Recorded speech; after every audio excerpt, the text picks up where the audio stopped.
the direct-to-consumer model in agriculture and in farming, where traditionally farmers they sell $1 worth of product, they're making less than $1 margin on it, the farmer themselves. So farmers they're starting to get smart to that, and they're investing in their own processing facilities. You're listening to The Life and Money Show, a podcast that brings you the stories and strategies of people who are living a meaningful and intentional life by design, building true wealth for their families, and impacting the world around them. And now here are your hosts, Annie Dickerson and Julie Lamb. Hey, everyone. Annie Dickerson here together with the awesome Julie Lamb. I always try to think of good descriptors, but I can't get past like fabulous, awesome. That wham bam Julie Lamb was the best I could come up with, but I'm going to keep thinking about it. Hey, I'll take whatever you want to give me. I always say, sometimes people call me Annie, and I'm like, hey, look, I'll take whatever you want to call me as long as it's not a bad name. Yeah. The best was yesterday, somebody called us Julie Dickerson and Annie Lamb. And I'm like, yep, my gosh, that's awesome. That's pretty much it. There you go. Yep. That's so we answer to both. Yeah. So what's new over on your side of the bay? Oh, just keep it on. But I'm pretty excited with all that's going on in our business. I know that a lot of our listeners may not get the behind the scenes view of a lot that goes on at Goodegg Investments, but I know that our listeners know that you and I are always looking for new ways to grow, to learn, to provide new opportunities. And so, one of the things I'm really excited about is this sort of growth phase in our business and how we're trying to figure out new ways to continue to grow the business so that we can serve more people, make a greater impact. And so I think that's what I'm focused on, is like everything I'm trying to, it's a new thing. So I'm really excited about that. Yeah. It's so cool because, we just happen to come across the right things and the right people at the right time. I guess it's luck, some of it's luck. I think some of it's intentional on our part as well. But super excited for the opportunity to be able to scale and grow and have you be in your zone of genius and have me be in my zone of genius and be able to, at the end of the day, impact more folks like our listeners to listen to the show and figure out how we can continue to add more value. So super fun right now. Lots of fun. Well, that business growth, actually, that dovetails nicely with our conversation today, where we talk with Chris Rawley. He's the founder and CEO of Harvest Returns. Now, I first met not Chris, but somebody on his team at FinCon over, I think, 3 years ago now.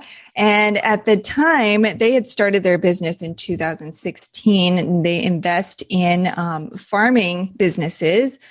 And I knew nothing about it. And you and I were just starting Goodegg Investments. I was like, I don't have time for, what is it? You do farmland? I don't know what this is about. And I'm like, cool, give me your business card. I'll think about it. Maybe we'll swap some emails. And so time goes by and they're growing. They've invested in 24 projects in the last 5 years. And they have a fascinating business model. I was so happy and so grateful when their team reached back out and asked if we would have Chris on the podcast. I was like, yes, I'm ready now. I'm ready to dig in to this whole new business and all these very interesting projects that they are investing in. So I always love shows like this where I get to start from ground zero. I know nothing. And then we go in and we get to ask all the questions on behalf of our listeners. But what about you? What were some of your takeaways from the show? Yeah, I think it was so interesting because, as I mentioned in the show, there seemed to be a lot of similarities between the industrial market where we had Neil Walgren on our show and this, where it's not so much about the land or the investment, but it's about the company that you're partnering with. And you really dig into their numbers and their financials and, the future opportunity that they have in the market that they're investing in or that they're playing in, not investing in, but the market that they're playing in. And so it's just really interesting to understand sort of the structure of it all. So it's very different from multifamily apartments that we buy and the approach to doing that. However, there is one similarity that he brought up that I loved because it was a very compelling reason to me to look at this industry as a diversification play to invest in. But he had mentioned that that it's very similar, agriculture and real estate investing, because on the one hand, you have real estate investing, which we all will always need a place to live, right? And then you've got the agriculture side, which is you'll always have to eat. I don't know that there will ever be a day or a time when we don't need to eat. And so it's just interesting to hear that perspective. And there were a number of other things. So it was the fact that, just like we invest in real estate because we always need a place to live, they invest in agriculture and farming because people always need to eat. It's inflation based and it's an uncorrelated asset, right?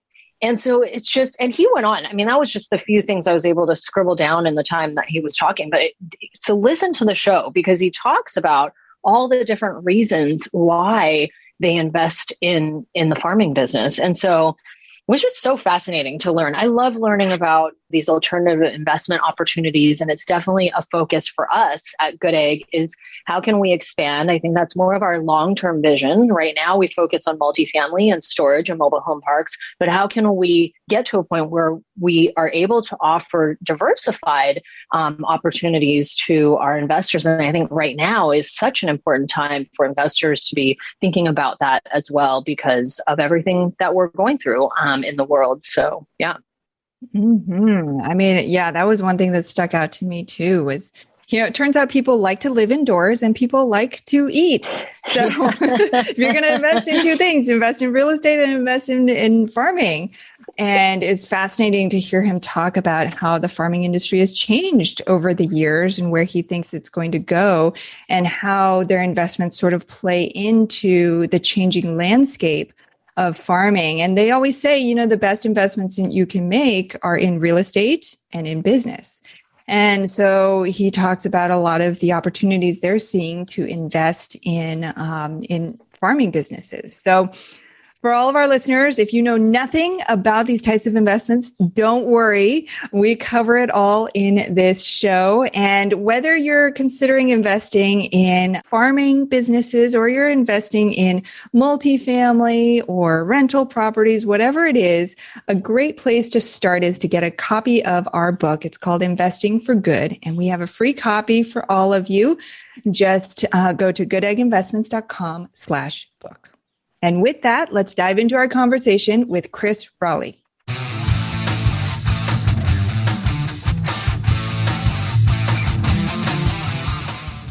Welcome to the show. How are you?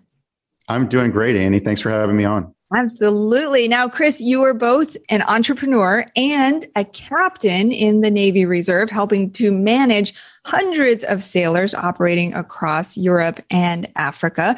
And on top of that, you're the founder and CEO of Harvest Returns, which allows everyday investors to invest in production farming and agribusiness. Now, I will be the first to admit that I don't know the first thing about either of those things, which is why I'm so excited to dig in with you and also to share with our listeners more about the types of opportunities that you can help them invest in. So, start by telling us more about how you got started in this business in the first place. I assume you had started in the Navy first, and then what led you to start investing in farming or agribusiness of all things?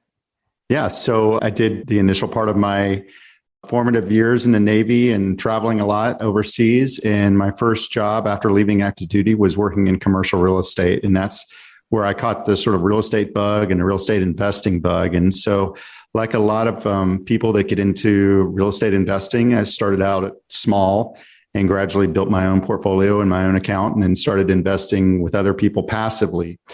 Then the financial crisis of 2008 happened, and I used that as an opportunity to find some cheap assets and grow my portfolio rapidly, because that's obviously, we all know, the best time to buy when things are on sale, not when properties are high. And so did well with that. And then several years later, I became interested in diversifying. I'd invested in single family, multifamily, some commercial office, things like that. And one of the assets that I thought about, that some of it was based on my extensive travels throughout the Navy, was farming and agriculture. And so I started looking at ways to do that. And it turns out it's not very easy to invest in a farm unless you kind of grow up in a farming background or you've got significant amounts of capital. We've all heard the stories of Warren Buffett and Bill Gates, Ted Turner, or major farmland owners across the U.S. But for the average individual investor, there aren't a lot of ways to do that, especially back in 2016 when we started this company. So became frustrated that there weren't a lot of mechanisms to invest in farming. And at the same time, I'd wanted to start a company. So I got together with my co-founder, Austin Manis, and we decided to put together a company to allow people to invest in agriculture. And we've been growing ever since. Wow. So it sounds like, okay, so first I want to go back to 2008 and the period after that. So you had been investing in real estate up to that point, and then you see this happen. And I think what a lot of people do is they see a crash like that happen and they run the other way, right? They're like, well, clearly this real estate thing isn't going anywhere. It's going down. So I'm going to go the other way. I'm going to go invest in something else. So what was it that led you to say, okay, no, this is the time to double down? Was that something that you had learned through your investing before, or something that you had learned about finances growing up? Or how did you know to do that? Yeah, I mean, I've been around a while and been through some cycles in both the stock market and the real estate market. And one of the things you learn after you've been around as an investor a while is discipline to when you need to hold, buy when you need to buy, and sell when you need to sell. And the old adage, buy low, sell high, is exactly true. So when asset prices, the hard part of that, as we know, is timing, right? So it's nearly impossible to time the top or bottom of a market, no matter whether you're talking the stock market or real estate or cryptocurrency or whatever it is today. And I guess I was fortunate and disciplined to be able to see that some opportunities there. And the other thing, don't want to skip ahead too much, but looking for opportunities in various investment classes is important. I've learned, saw an opportunity in agriculture, still see that as a very compelling type of asset, even more so now than ever. And so what were you investing in? You mentioned single family and multifamily. Was that what you were investing in before? Yeah, primarily I'd owned like a mixed use building, and a lot of those assets I did liquidate several years ago to help fund this company organically and started on my own. But you name it, I'd kind of invested in it. And what markets were these in? So I'm from Dallas-Fort Worth, which has been a hot market for a long time. It's actually been kind of a slow growth market when I first started investing, and then sort of people outside of DFW realized it and became much more overheated. And we've gone through a couple of cycles, but not necessarily the boom bust cycles that you see in real estate and on some of the coastal areas. Gotcha. Okay. And so you spent several years investing in single family and multifamily. And at a certain point, you wanted to diversify. So you started looking at different options and stumbled upon agriculture. Now, so for most people, myself included, if I stumbled across an opportunity that I knew nothing about, I'd be like, I don't know if that's right for me. Seems risky. Don't know enough about it. What was it about the opportunity or agriculture in general that really drew you to it? Because it sounds like those opportunities weren't easy to find early on. So you probably had to do some digging. So what was it that made you think, oh, there's an opportunity here? So as I mentioned, I traveled a lot, got to see a lot of the developing world, places where people don't take their food for granted, and therefore they don't take farming for granted. So if you look at agriculture and real estate in particular, those are two industries that touch every single person on earth, whether you realize it or not. And I think we're all pretty familiar with real estate because you go home, we live in a house or an apartment or whatever, and people are pretty familiar that they can invest in real estate at some level or another. But agriculture is one that touches every single one of us because we all eat. The demographics are very compelling because the world population continues to grow. So just like housing, people are going to need a place to live. People are going to need to eat. And the other thing that's interesting about demographics is as populations become more wealthy, they tend to consume more protein, more calories. So that also drives up agriculture and investment class. And when I started researching it, saw that not only was just a growth industry, it's also the returns that you can get from agriculture are competitive with other forms of real estate. And when it comes right down to it, agriculture is a form of real estate. It's based on land primarily, although we're doing some interesting things like indoor agriculture, which involves a land component, a real estate component, but not necessarily the same as going out and investing, in 1,000 acres of wheat farm or raw land, that sort of thing. For a lot of different reasons, we liked agriculture. We started looking, when we first started the company, we were afraid that there would be not too many opportunities because other side of the investing equation is our deal flow. And that started out, we were worried about that because we thought, well, farmers all over the country have guaranteed USDA subsidized loans and those sorts of things, which is true. However, those type of kind of guaranteed loans and financing are really optimized for traditional farmers, row crop farmers. So people growing corn and soy, wheat, and things like that. As you might drive through the Midwest US, people, that's sort of what they associate with farming. But it turns out there's a lot more farming, kind of opened our eyes to it. And we like to open our investors' eyes to different types of agriculture and agribusinesses they can invest in. I wanted to ask something really quick. I wanted to go back to what you said earlier, that farming is not something that it was typically, and maybe still not today, because Annie and I haven't heard about it, but that doesn't mean anything. But you said that it's not easy for people to invest in farming. Why is that? It's just not an asset class that comes to most people's minds. And it's also fairly new as an investment vehicle. So the first sort of people or entities actually to invest in agriculture were some institutions back in the 80s. Institutions like university endowments and pension funds started buying up farmland because it's not correlated with the stock market. So it was fairly safe, low volatile, steady returns, steady appreciation. It's inflation based, just like real estate. We all know that, yes, you have market cycles, but in the trend, the overall trend is upward as inflation continues to shrink the value of dollars, but increase the value of assets. And that's why we all, as real estate investors, want to hold those assets. The same thing is exactly true with farming. This is fascinating. And so I'm sure you talk to people all the time and potential investors who know very little about this, so myself included. And so give us your high level, overview, your pitch, your spiel about what these opportunities are all about and why people should consider investing in them. Yeah. So I mentioned the demographics. Everyone has to eat, and the population continues to grow. So that's sort of the underlying thesis.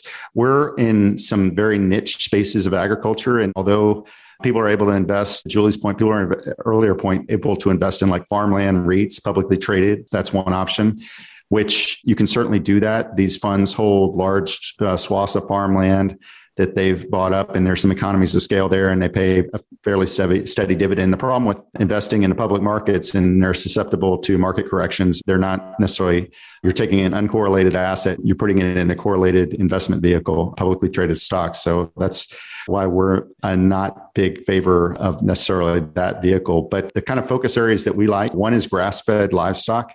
So if you go into the supermarket, you'll see your hamburger meat, and you'll see grass-fed hamburger meat or grass-fed, grass-finished hamburger meat or beef or lamb. And you'll see that those particular products generally tend to get a premium. They have various health benefits, lower fat, lower cholesterol, those sorts of things. And we like it because it's a premium product. The prices are higher. They're not necessarily correlated with the overall commodity prices associated with cattle, that we're able to produce nice, steady returns for our investors. The other sort of niches that we like is indoor agriculture. And this is a rapidly growing investment field. So when I talk about indoor agriculture, there's kind of two primarily parts or components of it. One is large scale greenhouses, where people are putting them in sort of rural areas and growing produce regionally that wouldn't normally grow in that climate. So people growing tomatoes and peppers in the Midwest and leafy greens, when most of those products are grown on the West Coast out there close to you guys in places like Salinas Valley. And we're growing it closer to where it's consumed in the Midwest or East Coast. And so that's saving food miles, consumption, saves water when it's produced. And right now, most of the investments in that space are from institutional investors. So we found some deal flow that is a kind of a smaller scale and enables us to bring in investors at a much lower investment minimum than, say, an institutional private equity firm who's investing $50, $100 million in one of these large scale farms. We'll get back to our conversation with Chris in just a minute.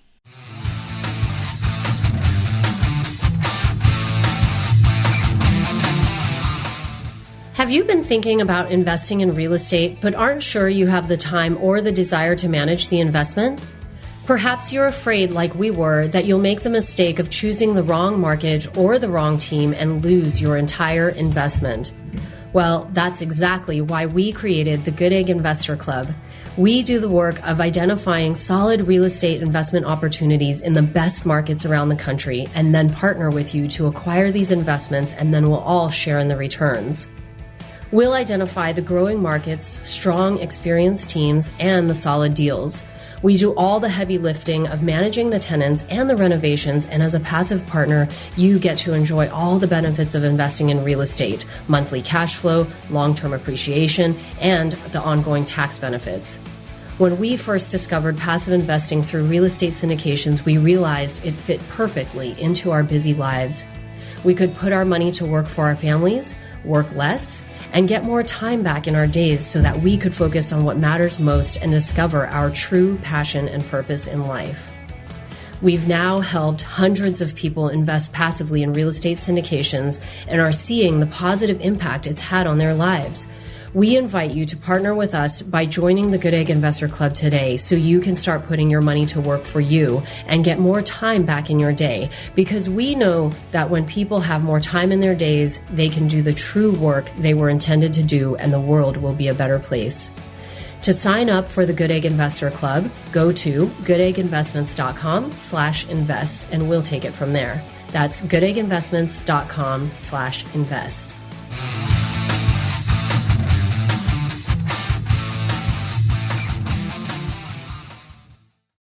And now, back to our chat with Chris Rawley. So talk to us a little bit about, what does the money actually do? So you raise some money. What does it do in a deal? In multifamily, we know we're raising the money to help with the down payments, the repairs and such, and the remodeling and all of these things.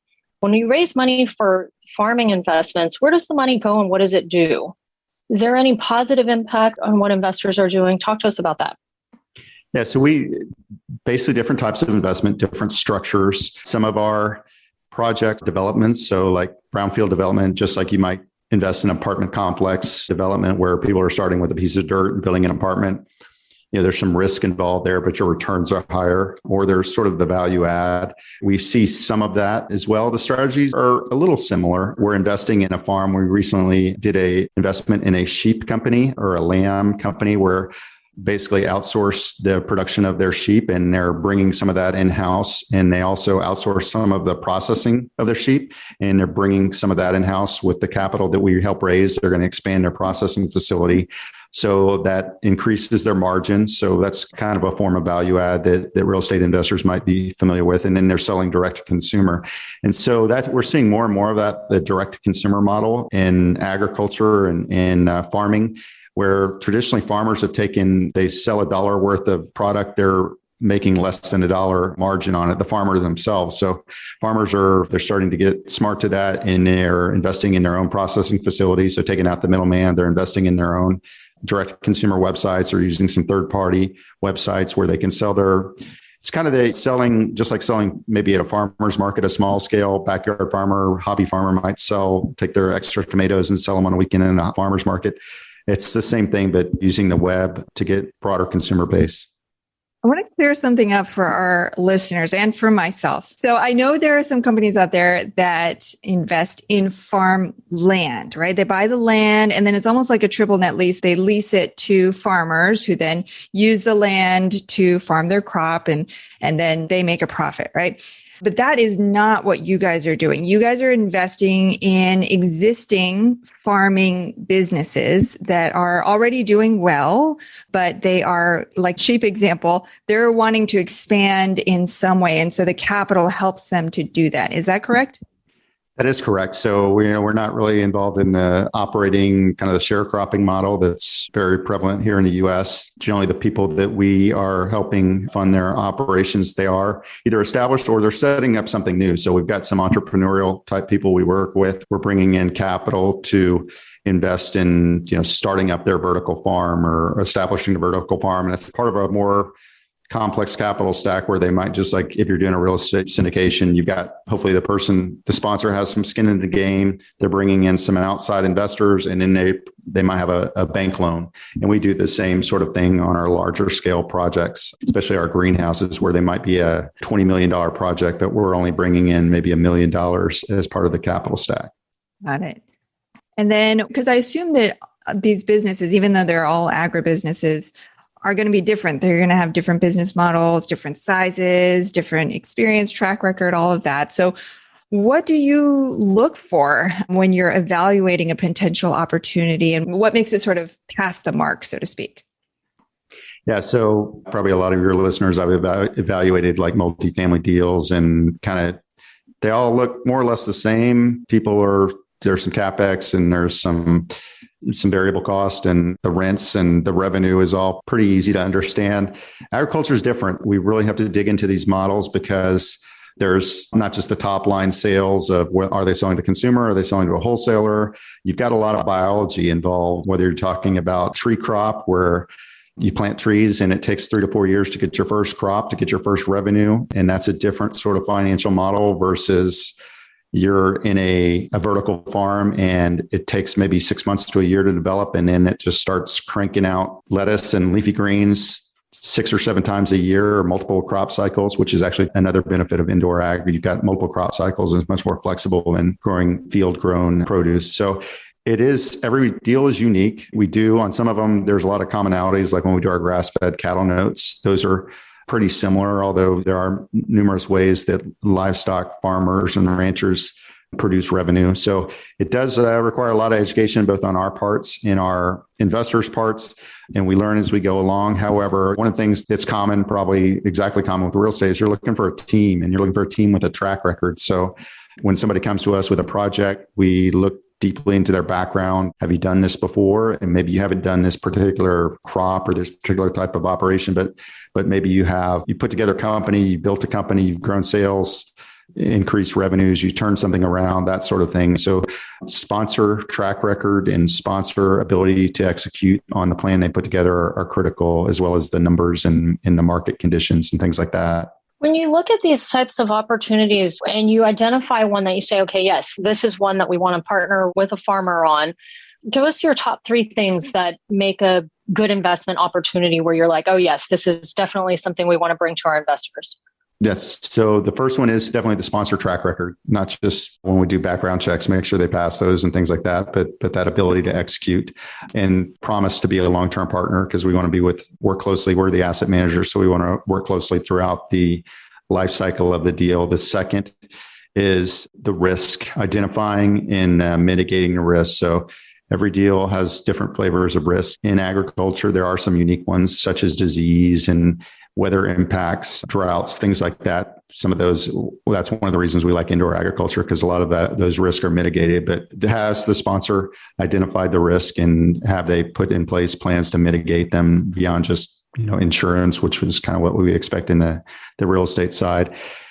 And then the last is, what are they growing and how are they growing it, and what's the market for it? So it's just something, is it a trendy product? Is it a product that's got a nice steady growth year over year? Is it a product that's insulated from swings and volatile swings in commodities, things like that? And what are their offtake agreements? So real estate, you have renters. Agriculture, you have offtake partners. So, are they selling to Whole Foods, name brand? Are they selling direct to consumer online? Are they selling to a big distributor? Is it just a commodity product where they bag it and ship it off and it sits in a grain silo for months on end? So those are all types of questions that we answer, Julie. Thank you for that. Tell us a little bit about what the returns look like on average. What do the hold times look like? In the multifamily deals that we do, it's usually somewhere between 3 to 7 years is what you typically see. And returns are somewhere, it varies on the type of investment, class A, B, C, whatever, right? It goes all the way up from, 11% all the way up to 18% annualized returns. What could investors expect on these types of investments? So the hold times is roughly similar. One of the things that probably makes us unique among ag investments is because I was a commercial real estate investor for a long time. I tend to structure these deals as I did commercial real estate deals. So we look for a defined exit duration, defined exit strategy. Traditionally, farmland investing, you go out and you buy a piece of land and you sit on it for 10 or 20, 30 years, or a pension fund does. You collect those kind of low cap rate rents, and then you hope that there's some appreciation. You sell it at the end, and that's where you make most of your IRR. So for us, because we're investing in operating farming businesses, the types of exits we look for and the durations, 3 to 5 years is probably 3 to 7 years is roughly what we see as well. And the types of exits we're looking for is a cash out refinance. We're all familiar with that one. Able to cash out at a targeted rate of return from cash flows. or also some sort of liquidity event. So if it's a smaller farm, vertical farm, they're hoping to get bought by, we're hoping to see like kind of the McDonald's, the franchise model of vertical farms, small vertical urban farms. We haven't seen that yet, but we're kind of building a portfolio of those to see what that looks like. And those exits, as far as returns go, we've done some debt, which is 8 to 12%. Our investors are, as you guys know, everybody's got a real desire for fixed income right now and yields because the interest rates are so low. So we've had some success in raising capital on our livestock, cattle notes and things like that. And then on the equity side, north of 14, 18%, sometimes on the development projects like indoor farms, north of 20%. We've had a few exits. We have several that are in progress. We've done a total of 24 deals. So we're just watching that closely to see how it pans out. You mentioned asset management. I'm curious, when there's already an existing business, what's the role that you play in terms of managing the asset? Yeah, we take some fees. We take generally a carried interest in the deals. So when a deal successfully funds, we will basically share in the returns from the investors, primarily at the exit, and any distributions that are paid off, kind of your traditional waterfall sort of structure where the limited partners are taking most of the cash, and then we're splitting based on sometimes preferred return, sometimes other types of structures. And so we're seeing that we can successfully work with a sponsor. Obviously, we got things like K-1s and tax documents to distribute, and we pay out distributions from the sponsor. We pool investors. So we will make a single investment, and then we'll pool multiple investors and invest as a single investor or a single loan to that sponsor's cap table. So they're not dealing with a bunch of investors. We've got the back end structure, the infrastructure, and to handle those larger size cap tables. Gotcha. So you're doing a lot of the investor relations, investor management, but are you involved in the day-to-day business at all? No, not at all. We look for that in a sponsor. We look for people that know how to grow things and know how to run a business. Nice. Fascinating. It's so similar to, we had Neil Walgren on one of our most recent episodes talking about the industrial market in investing. And it was so fascinating because they put a heavy emphasis on the companies that are their tenants that are renting the properties. And so it's very similar, it sounds like, in that you guys put a heavy emphasis on these farming businesses and what their track record has been. And sort of, like you said, looking where is there a market for what they're growing and all of that stuff. So it's so fascinating. I want to go back to something that you said earlier in the beginning of the show. You talked about, as we all know, 2008 was a great time to buy, and now might not be when prices are at an all-time high. You guys have bought 24 deals, it sounds like, over the last 5 years. Is that right? That's right. Yeah. Okay. Yeah. And so I want to know your opinion about where we are at right now. Why is it a compelling time right now for us to invest in agriculture or in the farming business? Yeah, so market cycles are different than real estate. Farmland, there's been a long-term commodity slump in sort of the row crop farms, corn, wheat, and soy up until very recently. And that has quickly reversed itself in the past 6 months or so. So people that are holding kind of farmland got in the past several years are probably doing pretty well, at least on paper with those valuations. Our particular types of offerings are different because we're in operating businesses that are insulated from commodity cycles. We're not really worried about what the economy is doing as long as people keep eating and keep buying. Now, granted, we are in this sort of higher end market in some of our products, which generally it's just like Class A real estate. It's going to do well whether the economy tanks or not, because there's always going to be that luxury element. There's always going to be the Class A tenants that need those higher end accommodations or office buildings sort of thing. So we're not too worried about what the economy is doing because we know that the population is going to keep going and people are going to keep eating. Love that. I'm curious, and this I don't know how related this is, so I'm just going to put it out there because I'm curious how much the change in the way people eat, right? So we've got organic, non-organic, GMO, non-GMO, we've got keto, paleo, Whole30, Atkins, all the different varieties, right? Gluten-free, like people are eating all sorts of different types of diets these days. Do you stay on top of those trends? Do you factor that in, or does it not matter so much? Yeah, hugely. And in fact, it's funny. I usually almost start off with that going that, hey, consumer preferences are more and more fragmented. When I grew up, I would eat whatever my mom put in front of me. now kids they want their organic vegan bento boxes or what, very specialized sort of food. They want to show off to their friends and put it on Instagram and things like that. And that's cool.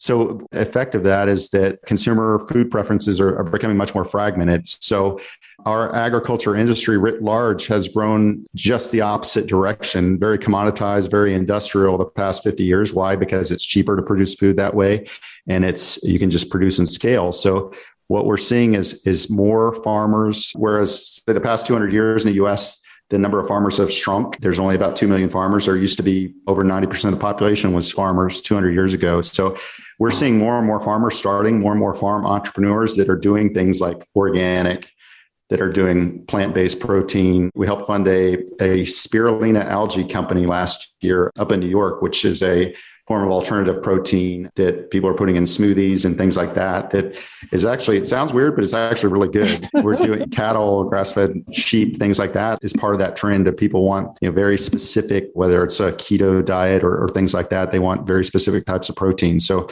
we're excited that we're able to kind of help with those food trends. The other part of that equation is that the ag funding industry, the finance industry hasn't kept up with those trends because they're just not nimble or flexible enough. The ag credit unions are run the way they have been run for 50 years. And so as a startup, when we kind of attack this market and look to disrupt it, we're able to provide much more creative financing structures for the farmers that are doing these unique things.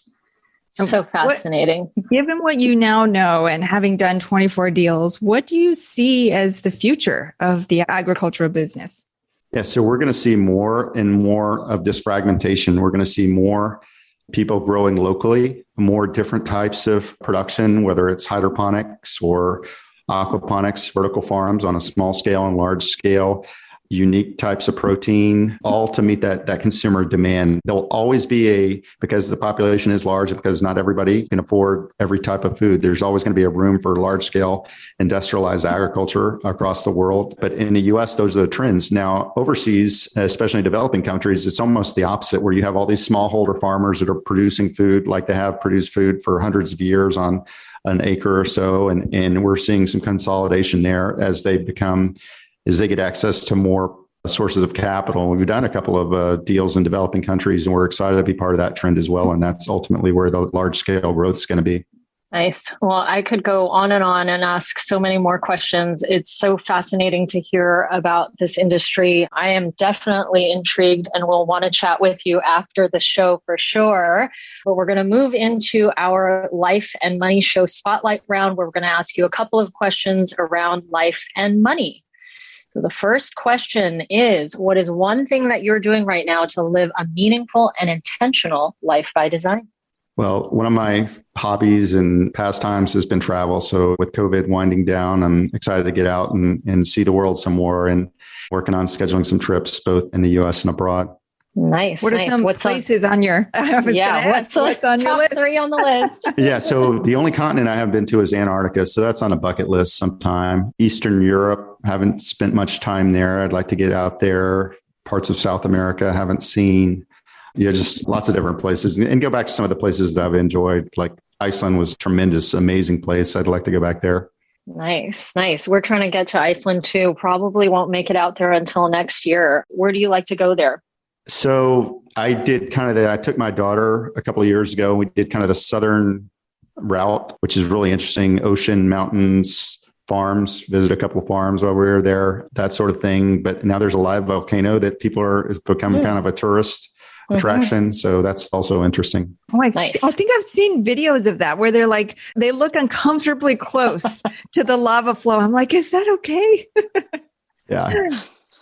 Yeah, I've actually stood next to the lava flow in the Hawaiian Islands when I was a kid. And it was so cool because you would watch the lava flow very slowly just creeping down the mountain and then actually pouring into the water and just, all this like fog and not fog, but steam, I guess, from it. But it was pretty cool. It was a pretty cool thing to see. All right. Second question is around others' life and money. So what is one life or money hack that you might be able to share with the audience that'll make an impact in their lives right now? So for the younger set, let's say 30 and below, start investing early. Like you hear it over and over again from financial experts, but don't wait. Even if you don't have a lot of money, find something, learn about it and invest in it, take a chance. And you've got to do it, whether it's buy that first rental property or invest on a crowdfunding site or whatever it is, put some money to work and learn. The only way you're going to learn how to invest is to take some bruises and lose some money and get better at it. So true. Mistakes are only mistakes if you don't learn from them, but otherwise mistakes are the best thing for you because you'll learn and you'll grow. But yeah, I think the next generation definitely has been listening because with the whole FIRE movement right now, there's many, many young people that are in their 20s and early 30s, I think, that are achieving financial freedom at such an early age when traditionally folks take 30 plus years in their career to make it to that point. So love that. All right. Last question is around life and money in the world. What is one thing that you're doing right now to make the world a better place? We're helping farmers farm and meet their dreams and expand their businesses and start new ones. And that's important because it's feeding everybody healthy food. Love it. It's a win-win all around. Well, Chris, this has been fascinating. And I'm sure not only Julie and me, but all of our listeners will want to go and follow up and learn more about how they can get involved in the projects that you guys are investing in. So tell everyone what's the best place they can go to learn more. So easy starting point is our website, harvestreturns.com. We're also on social media, Twitter, Instagram, Facebook, LinkedIn, all those places. And we try to provide as much educational information as we can because this is a new asset class and we want people to learn before they put their money to work. Chris Rawley, founder and CEO of Harvest Returns. Chris, thank you so much for being here with us and sharing all your insights about investing in agribusiness. Thank you. Appreciate the opportunity. You've been listening to The Life and Money Show, the #1 podcast for people who, like you, are living a meaningful and intentional life by design, building true wealth, and making an impact in the world.